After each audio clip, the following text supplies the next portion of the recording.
नमस्कार, पहाड़ समाचार में आप सभी का स्वागत है और मैं हूं आपके साथ आशिमा त्यागी। बुलेटिन की शुरुआत करेंगे बड़ी खबर के साथ। उत्तराखंड कैबिनेट से जुड़ी आज की बड़ी खबर आपको बता दें, धर्मांतरण कानून में किए गए सख्त संशोधन। तो उत्तराखंड में जबरन धर्मांतरण अब संज्ञेय अपराध होगा। नए कानून में 10 साल की सजा का प्रावधान भी किया गया। तो उत्तराखंड कैबिनेट से जुड़ी आज की ये बड़ी खबर आपको बता रहे, धर्मांतरण को लेकर धामी सरकार सख्त होते नजर आ रही है। तो बता दें कि जबरन धर्मांतरण, लव जिहाद के मामलों में इन सख्ती से जो है वो रोक लगते नजर आएगी। तो बड़ी जानकारी, धर्मांतरण कानून में किए गए सख्त संशोधन और इन संशोधन के जरिए जो लव जिहाद के मामले देखे जा रहे थे, अब जबरन धर्मांतरण, लव जिहाद के मामले में रोक लगते नजर आएगी।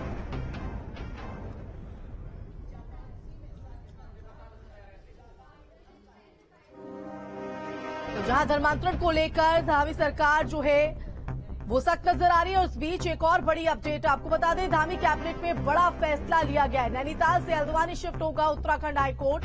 कैबिनेट की बैठक में प्रस्ताव पर लगी मुहर। तो इसी के साथ जनता को राहत, विपक्ष ने इस फैसले का स्वागत किया है।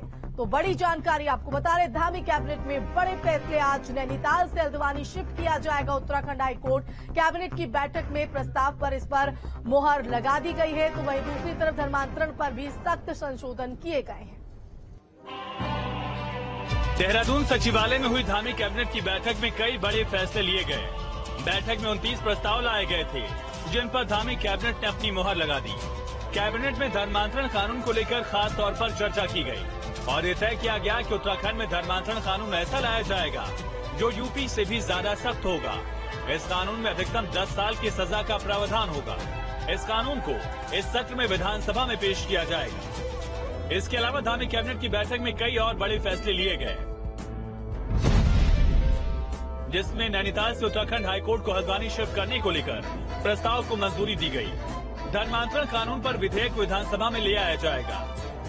यूपी से भी ज्यादा सख्त होगा धर्मांतरण विधेयक। धर्मांतरण को संज्ञेय अपराध में शामिल किया गया है। अधिकतम 10 साल की सजा का प्रावधान होगा। अपनी सरकार पोर्टल के रिक्रूटमेंट प्रस्ताव को मंजूरी दी गई। जल विद्युत परियोजना के लिए THDC और UGVNL के बीच उपकरण बनाए जाएंगे। राज्य में 4G मोबाइल कनेक्टिविटी बढ़ाई जाएगी। मोबाइल टावर के लिए 2000 वर्ग गज भूमि फ्री दी जाएगी। नजूल भूमि विधेयक 2021 को वापस लिया गया। अब संशोधित विधेयक को सदन में लाया जाएगा। अग्निशमन नियमावली को कैबिनेट ने मंजूरी दी। उत्तराखंड दुकान स्थापन विधेयक 2022 को मंजूरी दी गई। RWD की राशि को 15 करोड़ से बढ़ाकर सीमित किया गया। कूड़ा फेंकना अधिनियम लागू किया गया।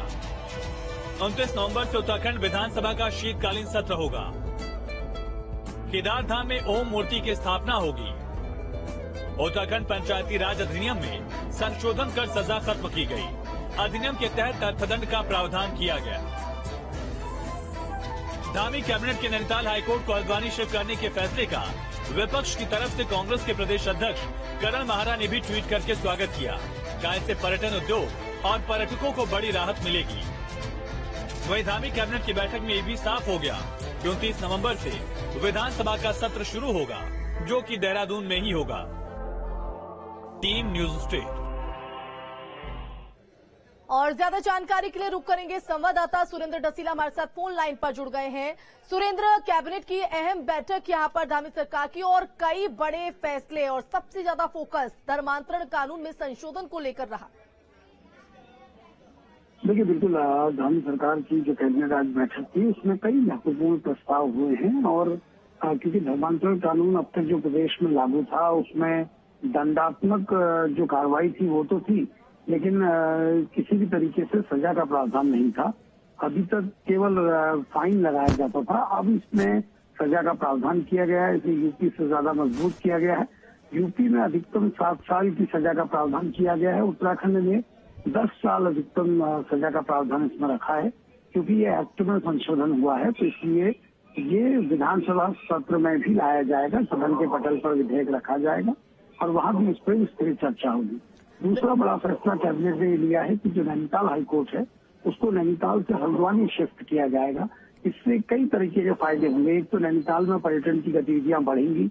हाईकोर्ट के कारण कई सारी बंदिशें भी वहां पर थी, ट्रैफिक से लेकर तमाम दिक्कतें होती थी।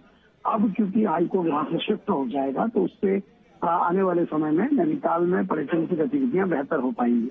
इसका विपक्ष ने भी बड़े पैमाने पर स्वागत किया है। हालांकि अभी हल्द्वानी में भूमि चयन को लेकर स्थिति क्लियर नहीं है। सरकार इसके लिए भी स्थिति देखेगी कि किस जगह पे हाईकोर्ट को शिफ्ट किया जा सकता है, नया हाईकोर्ट बनाने की तैयारी होगी।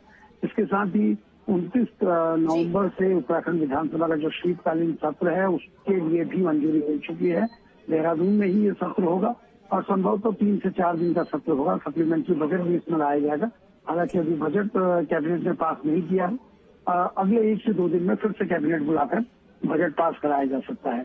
कैबिनेट में ये भी तय हुआ है कि जमरानी बांध के जो 1300 से ज्यादा परिवार हैं जिनको विस्थापित किया जाना है, उनके संशोधन प्रस्ताव को भी मंजूरी मिल चुकी है।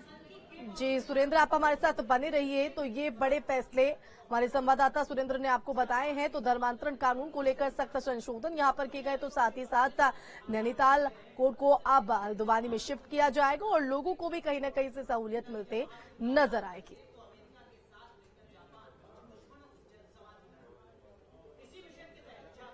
तो धर्मांतरण कानून पर सरकार के फैसले का कांग्रेस ने विरोध किया है। राज्य सरकार कर रही तुष्टीकरण की राजनीति। तो सरकार बताए 6 साल में कितने धर्मांतरण के केस आए हैं, कितने मामले में सरकार ने एक्शन लिया। तुष्टीकरण के नजरिए से कानून में किया जा रहा है बदलाव। तो कांग्रेस की तरफ से ये बड़े आरोप।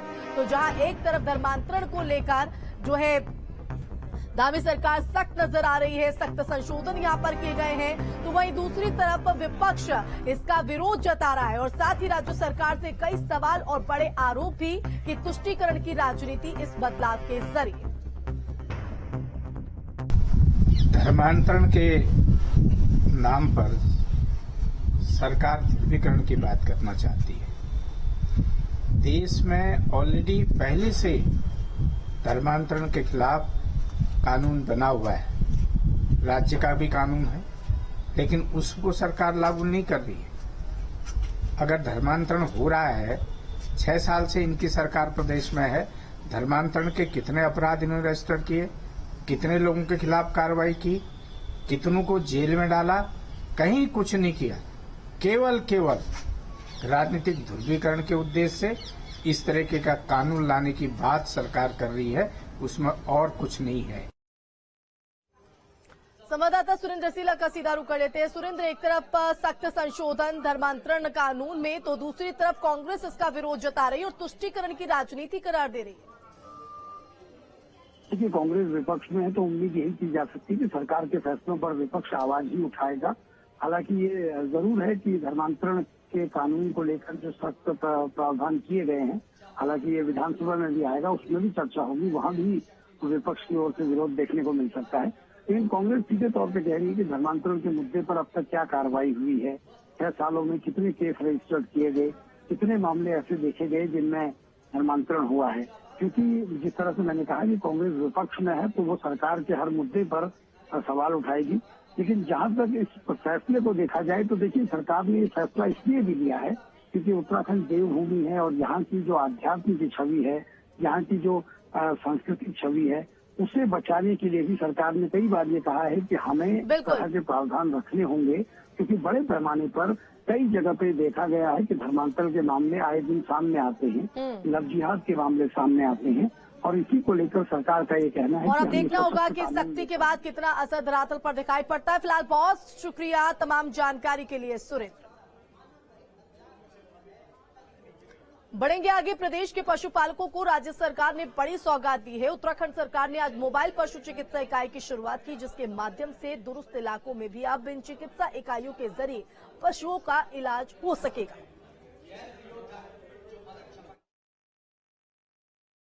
पशु चिकित्सा सेवाएं एवं पशुपालन संबंधी जितने प्रकार की भी सेवाएं हैं, विभागीय सेवाएं हैं, इस मोबाइल यूनिटों के माध्यम से आसानी से हमारे पशुपालक भाई बहनों को मिल पाएगी।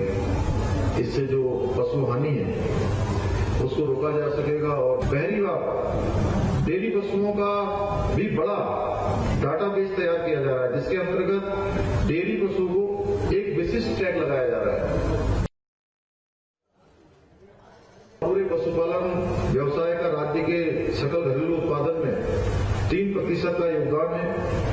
सभी छोटे पशुपालकों व दुग्ध व्यवसायों के सम्मिलित प्रयासों के फलस्वरूप आज हमारा देश डेयरी के उत्पादन में शीर्ष देशों में शीर्ष स्थान पर है।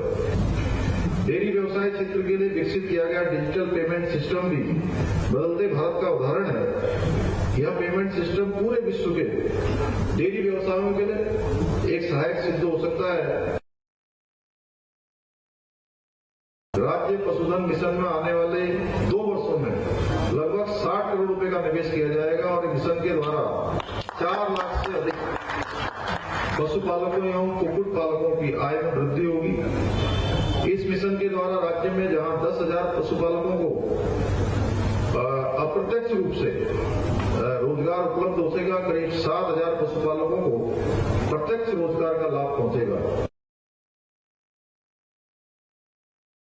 पालकों को आज बहुत बहुत बधाई देता हूं कि एक जो हमारा ड्रीम प्रोजेक्ट था कि हमारे उत्तराखंड के लोगों को एम्बुलेंस की सुविधा प्रोवाइड करी जाए। जिस तरीके से इंसानों को 108 की सेवा दी जा रही है, उसी तरीके से आज हमारे जो बेजुबान पशु हैं उनकी देखरेख के लिए मैं माननीय मोदी जी का बहुत बहुत धन्यवाद करता हूं, माननीय प्रधानमंत्री जी का, माननीय हमारे यशस्वी मुख्यमंत्री जी का, कि हमने 60 एम्बुलेंसेज आज यहाँ पर लॉन्च करी हैं। 1962 एक हेल्पलाइन नंबर भी हमने यहाँ पर इशू किया है, जिसमें दूरस्थ क्षेत्र के जो हमारे लोग हैं, जो पशुपालक हैं, जब उनको कभी भी कोई उनके पशुओं को समस्या आए तो वो 1962 पे कॉल करेंगे और हमारी एम्बुलेंस वहां तक पहुंच के उनको जानवरों का उपचार करेगी।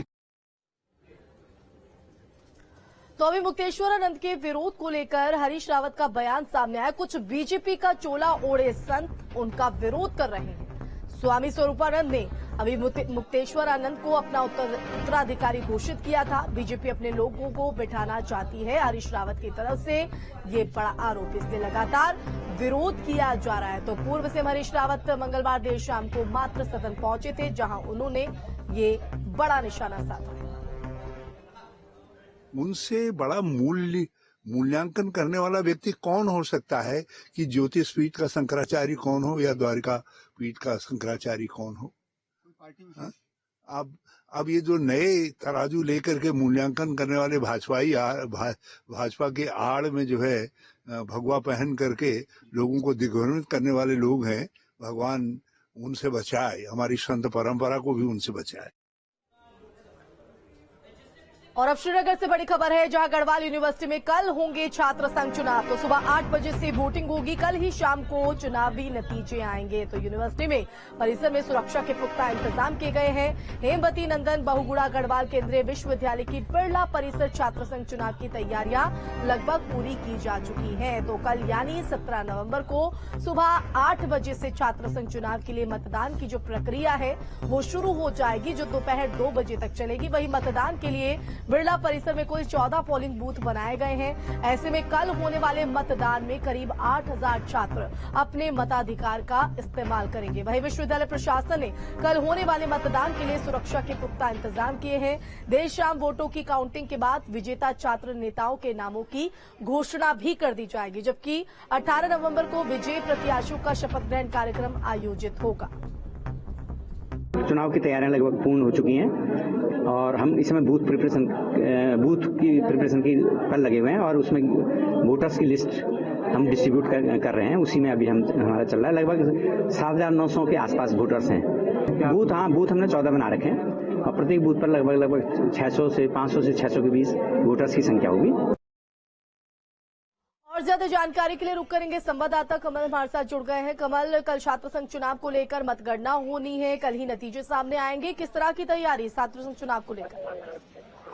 जी बता दूं आपको कि प्रशासन ने अपनी तैयारियां पूरी कर ली है। विश्वविद्यालय प्रशासन ने यूनिवर्सिटी कैंपस के चारों ओर बैरिकेडिंग कर ली है और साथ ही एक प्लाटून पीएससी विश्वविद्यालय में तैनात कर दी गई है। इसी के साथ अन्य पुलिस फोर्सेस को भी मंगा लिया गया है। कल तक और ज्यादा पुलिस फोर्स तैनात हो जाएगी, क्योंकि छात्र संघ चुनाव है और केंद्रीय विश्वविद्यालय में का ये छात्र संघ चुनाव है, 2 साल बाद हो रहा है। तो ऐसे में किसी तरह का कोई हुड़दंग ना हो, किसी तरह के कोई अप्रिय घटना ना हो, इसको लेकर भी विश्वविद्यालय प्रशासन मुस्तैद दिख रहा है और कोशिश कर रहा है कि इस तरीके की घटना ना हो। इसके लिए भारी पुलिस बल भी मौके पर तैनात किया जा रहा है।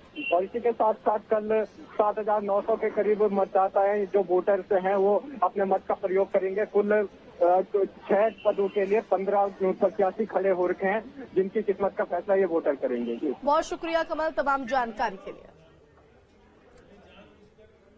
तो कोटद्वार में भूमाफियाओं की मनमानी बढ़ती जा रही है। कोटद्वार के गिबई स्रोत में युवक ने कब्रिस्तान की जमीन पर कब्जा कर लिया है और बेखौफ होकर उस जमीन पर होटल का निर्माण कर रहा है। वहीं दूसरी तरफ एक होटल मालिक ने नदी की जमीन कब्जाई हुई है, जिसकी सूचना कई बार प्रशासन को भी दी जा चुकी है, लेकिन कोई एक्शन नहीं लिया गया है। वहीं अब इस मामले की शिकायत एक बार फिर नवनियुक्त जिलाधिकारी आशीष चौहान के पास पहुंची है। उन्होंने कड़ी कार्रवाई की बात कही। इस संबंध में जो भी पर्टिकुलर इंक्रोचमेंट आपके द्वारा मुझे बताया जाएगा और आप मुझे जैसे ही सूचना देंगे पूरी प्रॉपर विस्तृत इन्फॉर्मेशन देंगे, अकॉर्डिंगली एक्शन होगा। तो ऋषिकेश के भरत विहार कॉलोनी के लोग भूमाफियाओं से परेशान हैं, जिसको लेकर भरत विहार कल्याण समिति से जुड़े लोगों ने नगर आयुक्तों से मिलकर उन्हें ज्ञापन सौंपा और सार्वजनिक पार्क को मुक्त रखने के लिए भूमाफियाओं पर कार्रवाई की मांग भी की। लोगों का ये आरोप है कि भूमाफिया नगर निगम के सार्वजनिक पार्क को कब्जाने में जुटे हुए हैं। वो कई बार पार्क में लगे नगर निगम के बोर्ड को भी उखाड़ कर फेंक दिया गया है और विरोध करने पर स्थानीय लोगों से झगड़ा भी करते हैं। नहीं, उम्मीद यही है कि कार्रवाई होगी, क्योंकि आयुक्त साहब से मिले हैं और आयुक्त साहब से हमारी बातों से संतुष्ट थे और मौका मुआयना करने का उन्होंने आश्वासन दिया है। आज चूंकि ये लोग आए हैं, इन्होंने रिक्वेस्ट करी है कि हम लोग वहाँ मौके पे आए, मौके का निरीक्षण कर जांच करें और इस प्रकार की कोई भी गतिविधियां कोई अगर व्यक्ति कर रहा है, कोई अगर लोग कर रहे हैं तो उस पर प्रभावी अंकुश लगाया जाए। तो हम लोगों ने अभी निर्णय लिया है कि हम साइट विजिट के लिए हम जाएंगे। और अब विकास नगर से बड़ी खबर, अतिक्रमण हटाने को लेकर नोकझोंक। तो पुलिस और व्यापारियों में नोकझोंक हुई है, सामान हटाने को लेकर विवाद। तो देहरादून से ये बड़ी जानकारी आपको। तो विकास नगर से ये बड़ी खबर है, जहां आप देखिए नोकझोंक की तस्वीर भी सामने आई। अतिक्रमण हटाने को लेकर ये नोकझोंक पुलिस और व्यापारियों के बीच। तो सामान हटाने को लेकर ये विवाद यहां पर देखा गया। जब पुलिस टीम यहां पर कार्रवाई के लिए पहुंची तो किस तरह से नोकझोंक होते नजर आए। और अब हल्द्वानी से बड़ी खबर है, जहां पर अल्पसंख्यक आयोग की दबंगई का वीडियो वायरल। तो लोगों को धमकाते, गाली गलौज करते दिखे मजहर नईम, बाइक्स को गिराते दिखे मजहर नईम।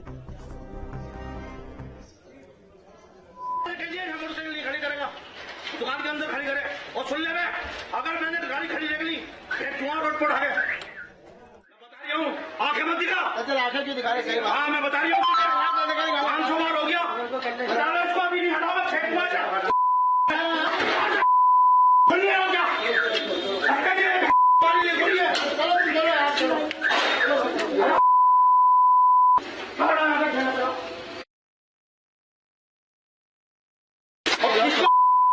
मोटरसाइकिल खड़ी करेगा, दुकान के अंदर खड़ी करे और सुन ले।